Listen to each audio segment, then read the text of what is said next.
Welcome. Today we're reading the chapter Marriage of the novel The Blue Castle. Now, sit tight and let's get into it. The next day passed for Valency like a dream. She could not make herself or anything she did seem real. She saw nothing of Barney, though she expected he must go rattling past on his way to the port for a license. Perhaps he had changed his mind. But at dusk the lights of Lady Jane suddenly swooped over the crest of the wooded hill beyond the lane. Valency was waiting at the gate for her bridegroom. She wore her green dress and her green hat because she had nothing else to wear. She did not look or feel at all bride-like. She really looked like a wild elf strayed out of the greenwood. But that did not matter. Nothing at all mattered except that Barney was coming for her. "Ready?" said Barney, stopping Lady Jane with some new, horrible noises. "Yes." Valency stepped in and sat down. Barney was in his blue shirt and overalls. But they were clean overalls. He was smoking a villainous-looking pipe and he was bareheaded. But he had a pair of oddly smart boots on under his shabby overalls. And he was shaved. They clattered into Deerwood and through Deerwood and hit the long, wooded road to the port. "Haven't changed your mind?" said Barney. "No. Have you?" "No." That was their whole conversation on the 15 miles. Everything was more dreamlike than ever. Valency didn't know whether she felt happy, or terrified, or just plain full. Then the lights of Port Lawrence were about them. Valency felt as if she was surrounded by the gleaming, hungry eyes of hundreds of great, stealthy panthers. Barney briefly asked where Mr. Towers lived, and Valency as briefly told him. They stopped before the shabby little house in an unfashionable street. They went into the small, shabby parlor. Barney produced his license. So he had got it. Also a ring. This thing was real. She, Valency Sterling, was actually on the point of being married. They were standing up together before Mr. Towers. Valency heard Mr. Towers and Barney saying things.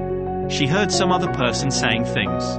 She herself was thinking of the way she had once planned to be married away back in her early teens when such a thing had not seemed impossible.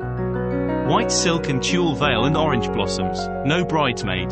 But one flower girl, in a frock of cream shadow lace over pale pink, with a wreath of flowers in her hair, carrying a basket of roses and lilies of the valley. And the groom, a noble-looking creature, irreproachably clad in whatever the fashion of the day decreed. Valency lifted her eyes and saw herself and Barney in the little, slanting, distorting mirror over the mantelpiece. She in her odd, unbridled green hat and dress, Barney in shirt and overalls. But it was Barney. That was all that mattered. No veil, no flowers, no guests, no presents, no wedding cake, but just Barney. For all the rest of her life there would be Barney. "Mrs. Snaith, I hope you will be very happy," Mr. Towers was saying.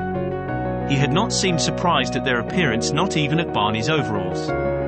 He had seen plenty of queer weddings, up back.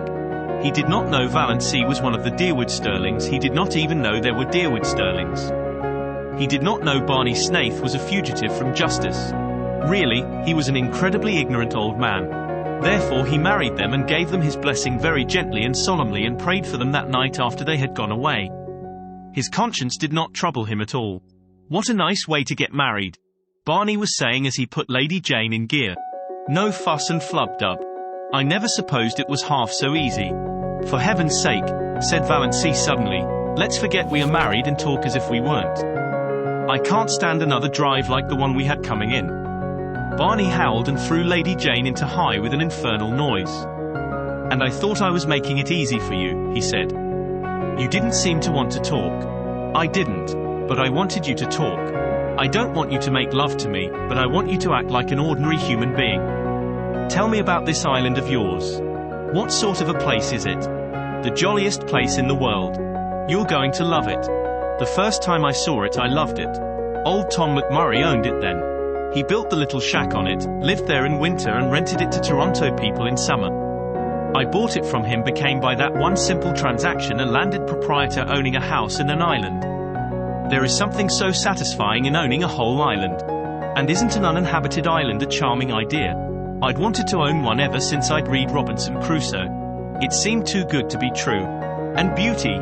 Most of the scenery belongs to the government, but they don't tax you for looking at it, and the moon belongs to everybody. You won't find my shack very tidy. I suppose you'll want to make it tidy." "Yes," said Valency honestly. "I have to be tidy. I don't really want to be. But untidiness hurts me. Yes, I'll have to tidy up your shack. I was prepared for that, said Barney, with a hollow groan. But, continued Valancy relentingly, I won't insist on your wiping your feet when you come in. No, you'll only sweep up after me with the air of a martyr, said Barney. Well, anyway, you can't tidy the lean-to. You can't even enter it. The door will be locked and I shall keep the key. Bluebeard's chamber, said Valancy. I shan't even think of it. I don't care how many wives you have hanging up in it. So long as they're really dead. Dead as doornails. You can do as you like in the rest of the house. There's not much of it, just one big living room and one small bedroom. Well built, though. Old Tom loved his job. The beams of our house are cedar and the rafters fir. Our living room windows face west and east. It's wonderful to have a room where you can see both sunrise and sunset. I have 2 cats there, Banjo and Good Luck. Adorable animals. Banjo is a big, enchanting, grey devil cat. Striped, of course. I don't care a hang for any cat that hasn't stripes. I never knew a cat who could swear as genteelly and effectively as Banjo. His only fault is that he snores horribly when he is asleep. Luck is a dainty little cat, always looking wistfully at you, as if he wanted to tell you something. Maybe he will pull it off sometime. Once in 1,000 years, you know, one cat is allowed to speak. My cats are philosophers, neither of them ever cries over spilt milk. 2 old crows live in a pine tree on the point and are reasonably neighborly. Call M, Nip and Tuck. And I have a demure little tame owl. Name, Leander.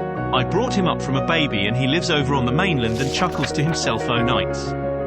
And bats, it's a great place for bats at night. Scared of bats? No, I like them. So do I, niece. Queer, uncanny, mysterious creatures. Coming from nowhere, going nowhere. Swoop. Banjo likes M, too. Eats M. I have a canoe and a disappearing propeller boat.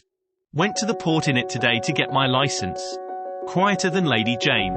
I thought you hadn't gone at all, that you had changed your mind, admitted Valancy. Barney laughed the laugh Valancy did not like, the little, bitter, cynical laugh. I never change my mind, he said shortly. They went back through Deerwood, up the Muskoka Road, past Roaring Abel's, over the rocky, daisied lane. The dark pine woods swallowed them up. Through the pine woods, where the air was sweet with the incense of the unseen, fragile bells of the linears that carpeted the banks of the trail. Out to the shore of Mistawas. Lady Jane must be left here. They got out. Barney led the way down a little path to the edge of the lake. There's our island, he said gloatingly. Valancy looked and looked and looked again. There was a diaphanous, lilac mist on the lake, shrouding the island. Through it, the 2 enormous pine trees that clasped hands over Barney's shack loomed out like dark turrets.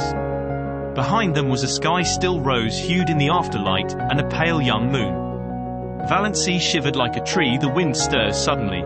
Something seemed to sweep over her soul. My blue castle, she said. Oh, my blue castle. They got into the canoe and paddled out to it.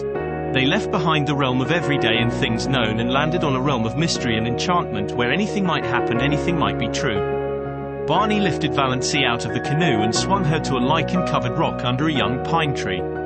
His arms were about her and suddenly his lips were on hers. Valancy found herself shivering with the rapture of her first kiss. Welcome home, dear, Barney was saying. Did you enjoy today's chapter of The Blue Castle? Why not subscribe and ring the bell?